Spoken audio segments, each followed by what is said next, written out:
Okay, this is the frog breathing drill. The first progression, we're going to use a box here. We're going to be in an elevated frog breathing.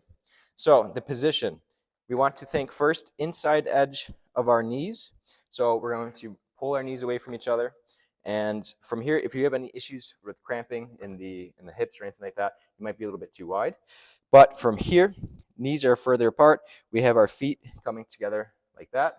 And then we're going to place our elbows on the box in front of us. So I want the inside edge of the elbows here making contact with the box. Okay, so once we get wide enough that we have that position, our hands can kind of just rest in this triangle position out in front. From here, I want you to think about building some tension down into the ground through your knees. So kind of pushing your knees, almost pulling your knees back together, but the floor is keeping them from moving. And then same thing with the elbows. What we should see here is that we get a little bit of a posterior tilt at the pelvis. So I'm going from this kind of extended position to pulling just my rib cage, my pelvis underneath me a little bit, just slightly. And then same thing here with the rib cage and upper body, whereas I push my elbows down into the ground, I get a little bit of flare or a little bit of rounding of those ribs. So you see I go from here just to here. It's pretty subtle. Same thing with the pelvis. I go from here to just a slight tilt through there. Okay, so this is my position. Make sure when you do this that you're not flexing or rounding through here. Okay, we don't want our head jutting forward. We don't want our shoulders shrugging, anything like that. We have our elbows on the ground, knee contact, pushing down, slight tilt, pulling through, just like this.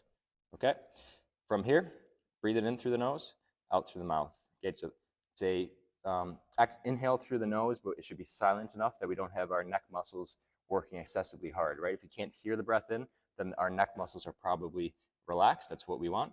And then it's an exhale where we're just letting the air just flow out of our mouth, almost fall out of our mouth.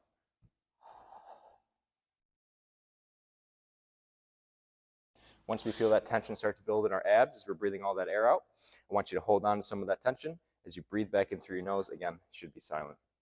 From here, we're just repping that out with slow, long breath cycles as we try to maintain that position that we worked on. Okay? Give it a shot. Okay, this is a progression of the frog breathing drill. So here, we're going to be just using the ground. Okay? So again, we want to get that contact of the inside part of our knee on both sides. We're going to bring our feet together here like this. We're going to drop down, and then again, we're going to find the inside part of our elbows. And now our arms are going to be at about shoulder height, while before when we were in the inclined position, they were more further up like this. So now we have the inside edge of our elbows. From here, same thing, we want to create just a little bit of a posterior tilt, otherwise a relatively neutral back. And then we are going to push those knees into the ground, 2 out of 10 pressure.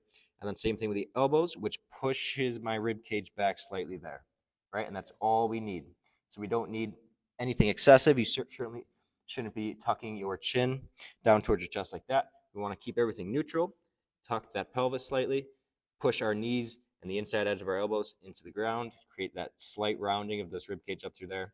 And then it's the same breathing cues as before, in through the nose, out through the mouth, nice and slow, holding those side ab tension as you breathe back in.